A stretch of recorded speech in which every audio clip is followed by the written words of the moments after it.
Okay, so let's now talk about the trabecular meshwork. So the trabecular meshwork, it is a sieve-like structure present at the angle of the anterior chamber, making about 90% of the aqueous leaving the eye through the trabecular meshwork. So in physiology, we will talk about the physiology of aqueous humor. We will know that there are two main routes for the aqueous to leave the eye. It is either through the trabecular meshwork, accounting for 90% of the aqueous humor, or this is called the conventional pathway, and the other pathway is through the uveoscleral pathway, which accounts for 10%.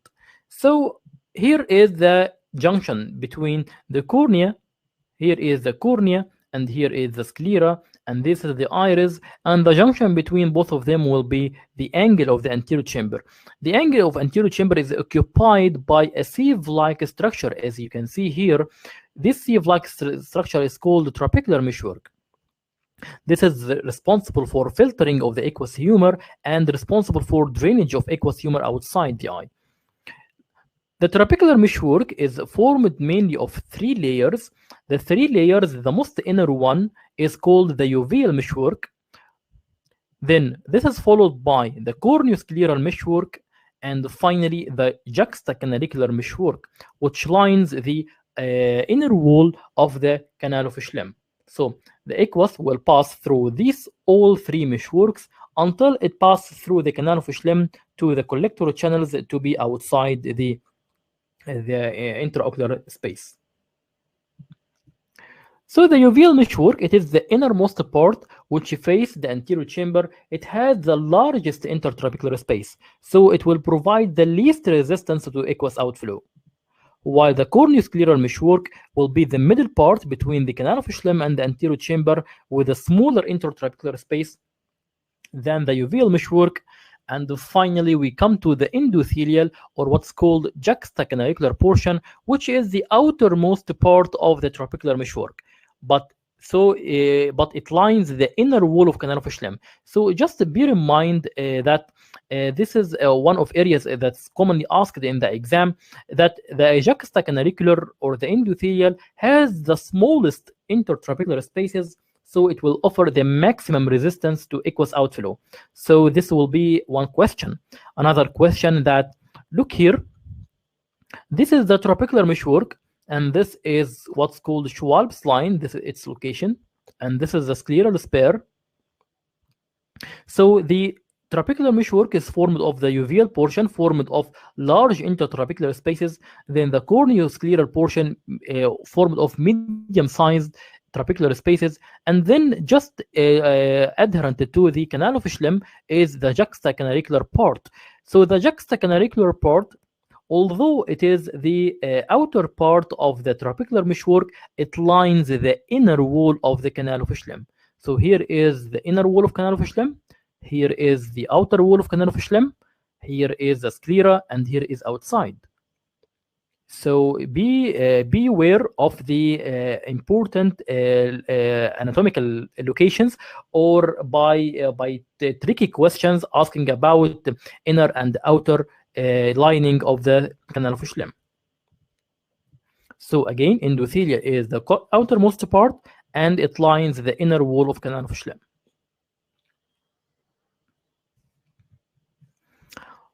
Okay, so for the canal of Schlemm, what is the canal of Schlemm? So the canal of Schlemm, it is an oval canal or oval channel that encircle the entire circumference of the anterior chamber. So if we have here like an anteroposterior view of the eye or coronal view, so you find here is the anterior chamber. Here is the anterior chamber, and so the aqueous will be present here. And for this aqueous to pass outside the anterior chamber, it has to pass through the trabecular meshwork, and from the trabecular meshwork, it passes through the canal of Schlemm. So in order to pass through the canal of Schlemm, there are small canals called internal collecting channel of Sunderman, which will bring the aqueous from the anterior chamber to the canal of Schlemm, as we will see later. So for the aqueous, in order to pass from the aqueous will be secreted from the non-pigmented ciliary epithelium, as we will see in the uvea, pass into the posterior chamber, then pass into the pupil, then to the anterior chamber, then drained outside the eye by the trabecular outflow from the trabecular meshwork, then to the canal of Schlemm to outside the eye into the to the subscleral space. So what is a gross picture? It is present at the corneoscleral limbus within the internal scleral sulcus. It can be either flat or oval or triangular with thickness 0.3 millimeter. Usually they are one, but they may be two or more, lined by a single layer of endothelium. So you have to know what are the relations. So the inner wall is just adjacent to the trabecular meshwork, formed of spindle cells that contain giant vacuoles and pinocytic vesicles, which are responsible for drainage, or so they absorb the aqueous from the canal of Schlemm, from the trabecular meshwork, and pour it into the subscleral space. They have surface microvilli to increase the absorption and joined by the zonula occludens. Okay, and then it will rest on the basement membrane. So again, note that the cells are joined by zonula occludens, while the outer wall is different from the inner wall, that the cells are larger and flatter and smoother with rare giant vacuoles. Relations. So the outer wall of the trabecular meshwork, the canal of Schlemm, is related to the trabecular meshwork, while the inner wall is related to the trabecular meshwork, while the outer wall is related to the sclera. Scleral spare bounds the canal posteriorly, as we have said before. So this is the canal of Schlemm, and this is the scleral spare. And so the scleral spare here bound the canal posterior, or is present posterior to the canal of Schlemm. So here is the outer wall related to the trabecular meshwork, while the inner wall is related to the sclera. So again, bear in mind what is the relations of the outer and the inner wall of the canal of Schlemm. So what shall the canal of Schlemm contain? It should contain the aqueous, but sometimes it can contain blood. But this blood appears only on gonioscopy by pressure on gonulins, not in cut section. So if you have a cut section into the eye, you will not see blood, but this can be only by gonioscopy, which is the method of examination of anterior chamber. Okay, finally, let's talk about the aqueous drainage. How does the aqueous leave the eye through the canal of Schlemm? So the inner wall of the canal of Schlemm will communicate with the anterior chamber through the trabecular meshwork, through the canals of Sunderman, as we said. So the canals of Sunderman will pass the aqueous to the canal of Schlemm, and from the canal of Schlemm, the aqueous will pass to the deep scleral plexus, intrascleral plexus, aqueous veins, and episcleral veins. So again, the aqueous will pass here from the anterior chamber to across the canals of Sunderman, from the anterior chamber to canals of Sunderman. It will pass to the inner wall of the canal of Schlemm, then the outer wall of canal of Schlemm, and from the outer wall of canal of Schlemm, it will pass into the deep scleral plexus, aqueous veins, and intrascleral venous plexus. Again, here is the aqueous will pass into the canals of Sunderman to the canal of Schlemm, and from canal of Schlemm, it will pass into the deep scleral plexus, intrascleral plexus, episcleral venous plexus, and aqueous veins. So let's move to the final part of our first lecture, which is the anterior chamber and the posterior chamber. This is will be just a few slides. What is the anterior chamber? It is the angle between the anterior iris and the posterior cornea, which is called the anterior angle. So being an open angle or a wide angle, meaning that the aqueous will pass freely into the trabecular meshwork and will be drained from the eye. So this will have a good impact on the intraocular pressure. So the patient or the person will have normal intraocular pressure. On the other hand, if a patient or a person have a narrow angle, this will impair the drainage of aqueous from the eye, leading to a rise of the intraocular pressure, which will predispose to glaucoma. So here is the space between the cornea and the iris, which is the angle of the anterior chamber, which is occupied by the trabecular meshwork that will lead to aqueous drainage. Here you can see this is the cornea, this is the iris, this is the angle of the anterior chamber. It can be sometimes wide, as you can see here, but the more, this is called open angle, and here is a narrow angle, or what's called the closed angle. The boundaries of the anterior chamber are anteriorly by the cornea and trabecular meshwork, posteriorly by the iris and lens, and peripherally by the anterior chamber angle. So here is called the anterior chamber, bound anteriorly by the cornea, posteriorly by the lens and by the iris, and peripherally by the angle of the anterior chamber. Again, this is a section of the cornea, the sclera. This is the iris. So the anterior chamber here is bounded anteriorly by the cornea, posteriorly by the lens and the iris, peripherally by the angle of the anterior chamber, which is occupied by the trabecular meshwork.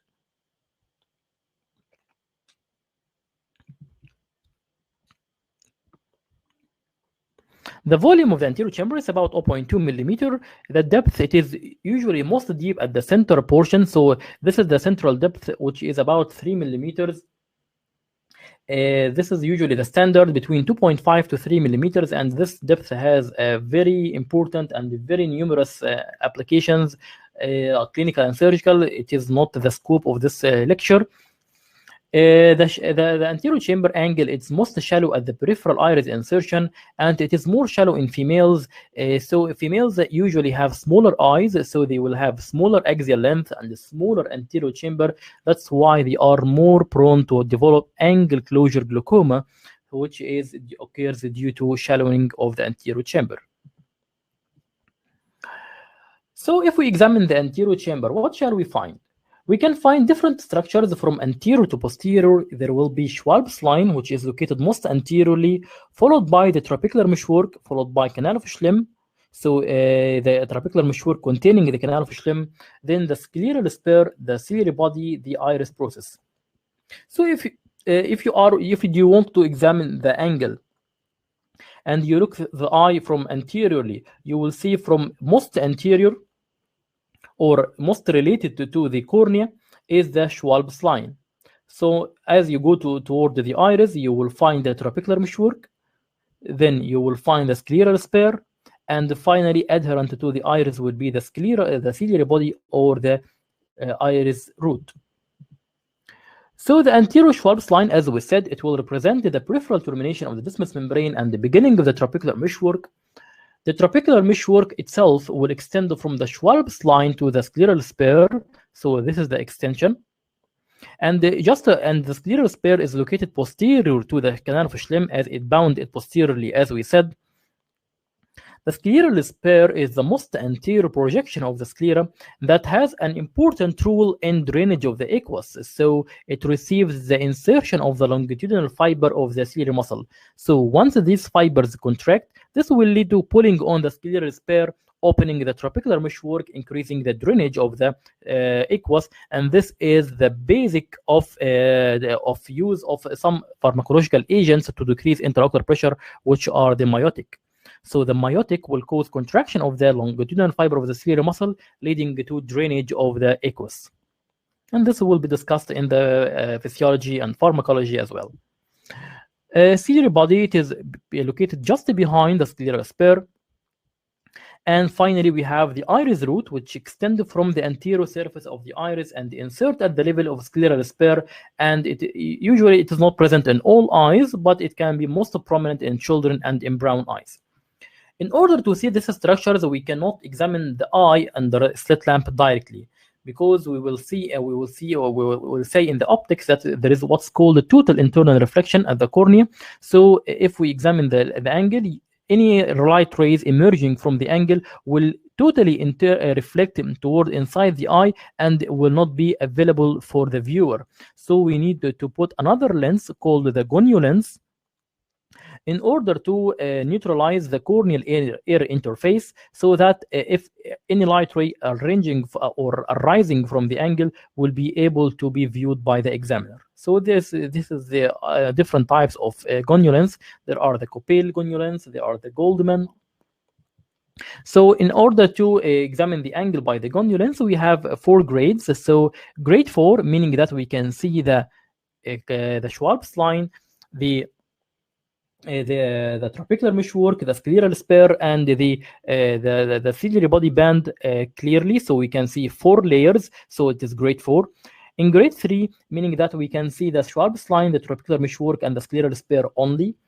Grade 2, meaning that we can see the Schwab's line and the trabecular meshwork, while grade 1, meaning that we can see only the Schwab's line. Grade 0, or iridocorneal touch, this means there is a total closed angle, so no angle structures are available for viewing. So this is called Schaffer grading. Schaffer grading of the angle grades the angle from grade 4, 3, 2, 1, 0, according to the number of structures that can be available for viewing. Finally, the posterior chamber. So the posterior chamber is a very small structure. It is bounded anteriorly by the iris, posteriorly by the anterior lens capsule and the zonule, and posteriorly by the iris process. So here is the posterior chamber. This is the very small space bounded anteriorly by the iris, posteriorly by the zonule and the lens, and peripherally by the ciliary body.